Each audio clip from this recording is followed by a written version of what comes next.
Gold Coast Titan Scoop. How do you see them performing this year? Do you see them being similar or slight improvement, or is it sort of hard with how many great teams there are in the comp coming into the season? Yeah, well, as you say, there are a few good ones. There's a lot of people fighting to get in the eight, and they might be just on the fringe of that come 11th or 12th. So there could be some room for improvement. But yeah, it's hard to see how many they do get past to crack into that top eight. Or it'll be good to see how Des Hasling has them running. But yeah, early injuries to Fafita and Campbell out until round 4 or 5, I think, certainly won't help their start. Hopefully they can perform well anyway. Definitely, mate. With Tanner Boyd, looks like he does have this halfback spot. Do you see much improvement on his 46 average last year? Not really. I mean, he was a moneymaker last year because he was going to get this big role, and then he did that big role, and now we're looking at him priced because of that. So not really much value there. Definitely, mate. AJ Brimson definitely confirmed he's staying at center, even with the Campbell injury. He's been training there all preseason. Is there any value on him, obviously, with a round two bye for all of these guys? They have a softer draw. And how much do you put on a softer draw at the beginning of a season in fantasy? You can put a decent amount on a soft draw, but you can't go too much all in. I mean, last year we had, who do we have? We had the Knights take advantage of their soft draw a little bit. We had the Cowboys not take advantage of it. And we had some draws and some teams that we thought would do really well and didn't. And then some that we weren't expecting to do well and then completely flipped the script in the Warriors and came top four. So you can never be certain exactly what's going to happen. And especially if you're going outside backs with early season rust, you probably want them to be on the cheaper side rather than the more expensive side. But yeah, somebody like a Jaden Campbell would have worked.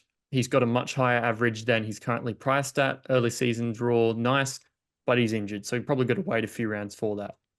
Yeah, with Brimson, mate, you've noted in there that yeah, he'd be solid as a half option, center option for us, but he's got the half and wing fullback duel already. How did they not change that, knowing a good Ah, chance that he play center this year? yeah, sometimes they have a couple of goofs every year, and I think it is a factor that you can't have more than two positions. You can't be a triple position player. Otherwise, Brimson would be quite appealing, actually. But yeah, priced at 40, and he's not going to be a center keeper, and he's probably not going to be a wing fullback keeper or a half keeper.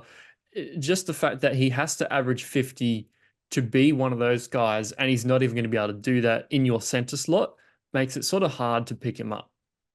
Definitely, mate. And Jaden Campbell looks like it's round 4, 5, 6, somewhere there. He's taking a little bit longer to get back from his patella dislocation injury. So at 459, mate, you said he's underpriced on that. Are we just going to watch him for a week or two first when he comes back? Yeah, I think so. I mean, he he's been out for how many months? It's quite a long time. So if they ease him into it, like if we see Kini on the bench in his return week, I'm not going to touch him until Kini isn't there. So it's going to be a factor of does he start back quickly or slowly? And really, we've seen that he can average mid 40s at fullback pretty easily, and he's priced low to mid 30s. He's going to be a lot of value. It's just going to be delayed, and we're not dead sure on how much it's going to be, even when he's back. Definitely. Aaron Clark saying there to wait until he's starting lock. Yeah, we've been trying to get him there for a season or so now with Liu, but I don't know if we're going to get it. Tino might move back to lock, and they might run like Palacia and Fodawaker props or something like that. So until he's starting 13, he's not a buy. Yes, they're going to be a massive watch this week. Obviously, not really naming any of their starters in their first trial. Bit more like how last year played out and how most years play out with that first trial. So next week will be so you'll have all this information and take it as you will going into that trial, study it, and then you'll be able to make some decisions as to what positions these guys end up in and more of a chance of knowing how they're going to line up for round one. Mate, Isaac Sulamala here had a really good trial there. Probably the big thing to note there was he was the leader in that forward pack, which meant that all of the other starting 17 players did not play and likely to feature next week. So even if he was to make that bench, I do think he's improved. But where do the minutes come from with when Palacia return? Oh, it comes there now.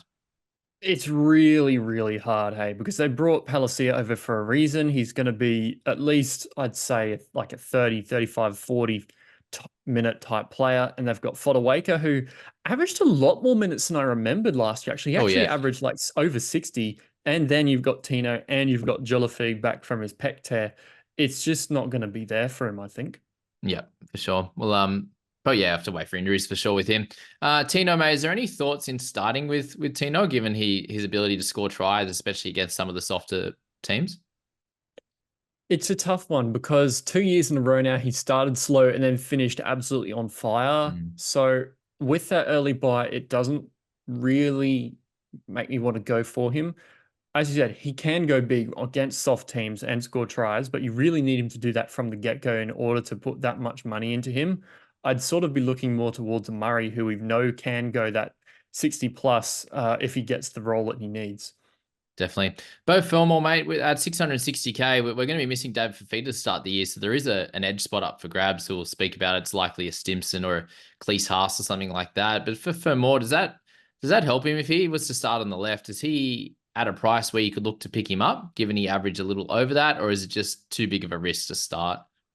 It's too much for me. You've got, as I said in the Tigers video, you've got so many edges that are about the 400, 500K mark who could average within a couple of points of that. And there's just not really a lot of room for these expensive guys who are sort of maybe borderline fringe keepers. I'd be much more interested in like a Katoa who could probably score better, a little cheaper, and I'm still not really looking at him with an early buy similar to Fermor because of these other options. For sure, mates. And Fafita, we just have a look and mid-season or whenever he comes back and go from there. Is he worth picking up, let's just say, in around 6 or something like that, and going on a bit of a run into Origin? Like if he's obviously the premier edge? Yeah, well, those who started with him last year were absolutely laughing when he was pumping out those massive, massive scores. It's going to be a little harder to pick him up now before Origin because that time is reduced and then it'll be missing again. But yeah, you're going to want him in your team at some point. It's just going to be when the price is right and when the points are right. Definitely, mate. What are your thoughts on Jojo Fafita as a player at 413? Is he of any interest? Look, he's probably got a couple, but he scores a bit better at center than wing, and Brimson's gone to center now. So I really don't see a spot for him back in those centers. It's going to be likely a battle between him, Khan Pereira, and Sami for two wing spots. So yeah, not on my top of my list. Definitely, mates. And yeah, Mofo, you've got him there. Obviously, averaged 48 for the year, average over 60 minutes. So the PPM, if that could improve, it would be great, right? But otherwise, he's priced too high, isn't he? Yeah, it was either him or it might have been Ferrell's who sort of got to about that 40, 45 and then really slowed down if they got the extra minutes. They're missing a couple more tackles just because they're on the field for so long. So I think even with those big minutes, he only averaged about 52 when he played over 60 minutes. So look, you'd need probably something to happen similar to last year when Jolliffe was out long term with that pec injury in order to even look at Mo. But yeah, he's priced himself up because of that and not really one for me. Yeah, well, they've bolstered the forward pack, haven't they? So it's hard to find extra value in any of those guys that played really big minutes last year, that's for sure. Tony Francis had a really good trial, mate, but it seems like he's obviously behind in the pecking order being in that first trial. Cleese Haas, he played that one as well, but I think it was to get some good minutes into him and see if he's ready for round one, if it happens to be him that they do pick. Stimson played as well and captained this game. But 415K, he was the cheap guy last year, wasn't he? And he did score well on the edge, but yeah, you worried about the price? Yeah, I'm definitely worried about that price. He'd need to start in order to be value. And I mean, he kind of is priced up because of that. And so at the moment, I have Stimson probably playing 60 minutes and him playing off the bench for 20 or maybe 20 in a little bit of middle or something like that until we get Fafita back. And then, I mean, he could be out of the team. Yeah, and even if it's the other way, with someone to cover on the bench and he's not playing 80, then he'd need to score 40 in 60 minutes, which is a tough ask for any edge, isn't it? Yep. Especially a young fella. Brian Kelly continues to score well, doesn't he? Made a 41.6 as the average last year. If we see him in that starting center jersey, is he someone that you can look at, or is the round two buy kind of cook you? Because the soft draw and he's a very, very good player in a better team. I've listed him as an avoid because I don't see a reason for this. But if he can reduce negatives for some reason, he could actually turn into a very good player. Did you know that he had -10 on average in negatives a game last year? And he still averaged like over 40. That's something to keep an eye on if he can get it down. But for now, yeah, not someone to probably go for. There's a few guys like that, isn't it? Like you look at Harry Grant, and he's up at that number too, with missed Mm, tackles, the penalties, the errors. Like it all adds up, but they just score in so many other ways, which Kelly does, and that's probably the big thing that Dane Gagai doesn't have is those big negative numbers. And he just is attack, tackle breaks, run meters, tackles. Like, I see him as a lesser version of probably Gagai at that type of way that he can play, and just so yeah. strong, isn't he? So, mate, let's go straight to Keanu Kini. Obviously, Khan Pereira just a bit priced up and has too many low scores in his game at this point. When you say basically Saab at the Titans, yeah, that's fair. If you can't crack a 30 average with 90% try scoring, just don't buy. Yep, fair play. 28 average. Keanu Kini, mate, 279. So, yes, close to basement. Obviously, had a really cracking game last year and is a young talent. Like, is he someone that, let's just say that Campbell was back in round 4, which isn't very nice. What's the benefit of actually starting with someone rather than having to sort of, we talk about those like 3-week plays that if you traded them in, you have to trade them out as well. So it's a couple of trades. Whereas if you start with someone, talk about the benefit of actually starting with someone and having to only make Yeah. one trade.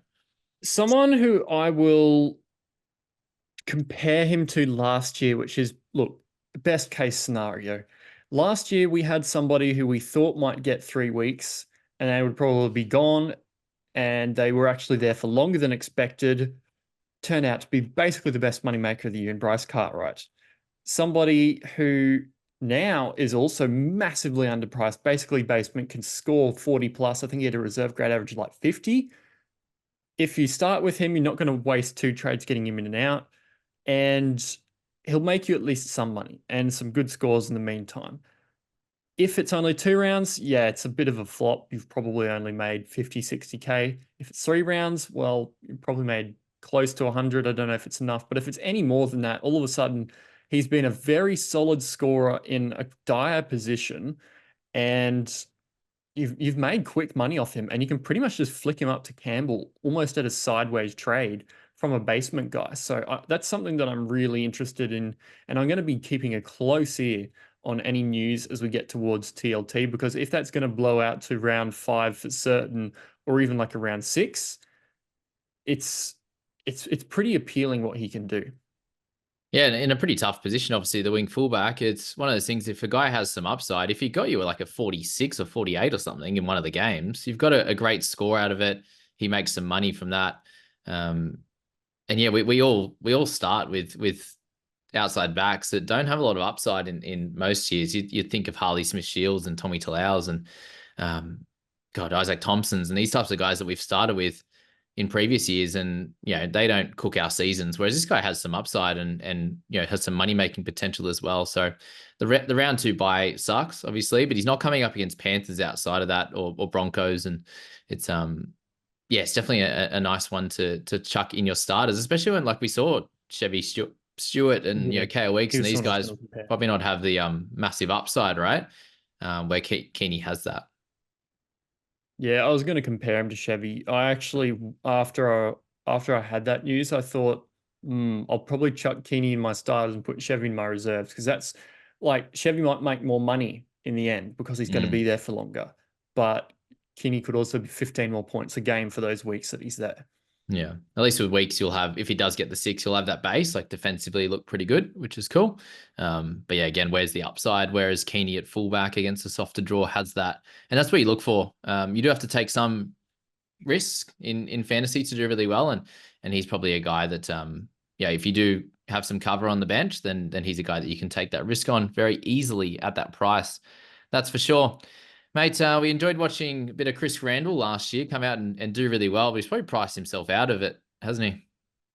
Yeah, he was a solid work rate guy last year, but yeah, Verrills is back and all these forwards are back. It's like he's pretty much one for anti-fantasy, honestly.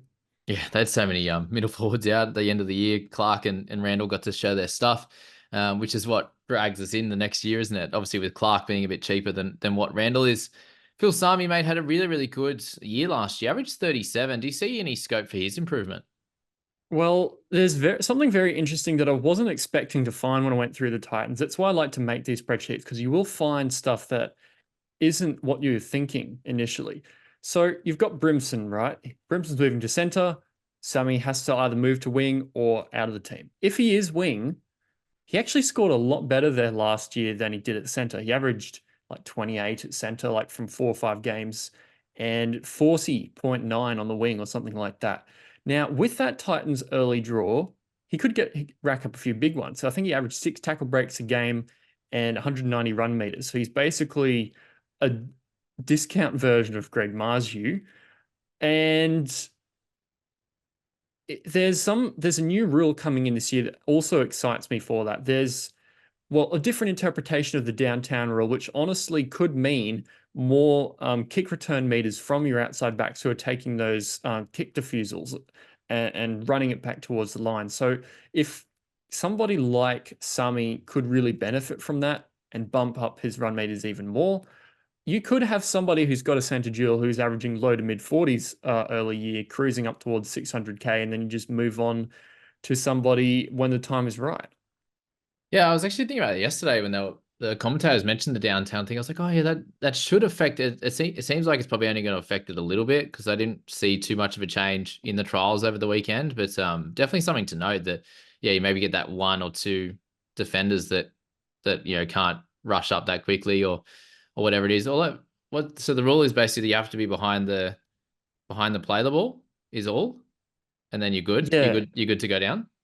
yeah, I think so. So it basically just means it takes longer for all of the defenders to get there, and you've got a longer wind up essentially. So we could see Greg Marshew averaging 12 tackle breaks a game instead of 9 now if he's getting a warm up. But yeah, I think it's not going to make too much of a difference, but it might just add a little bit more ceiling to some of these guys who take those big run meters. We might see Dylan Edwards run 250 meters a game this year instead of 220.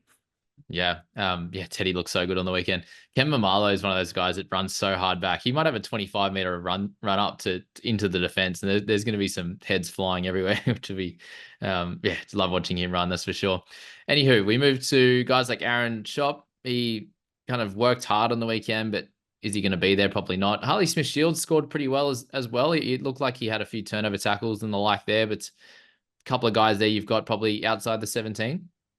Yeah, that it's just with Kelly and Brimson are going to be like it's hard to drop them, and Brimson's not going to be dropped. Kelly, I can't really see being dropped unless something goes drastically wrong. It's going to have to be injury, I think. Yeah, for sure. And then Sammy Verrills, mate, we'll finish with him at 553. What are your thoughts on him? So I thought there was initially quite a decent chunk of value there because I think he only played about 65 minutes last year with injuries, but his work rate declined as he played the full 80. Either he paced himself or he gets to the end of those games and is really tired and misses a few. So he averaged like 40 in 65 minutes, and then only like 45 in a full 80. So I think he'll play 80 more weeks than not. But yeah, you've got to wonder whether that's going to happen all the time. And also, I mean, even even just that's not enough value to have 5 points upside to really go for somebody different.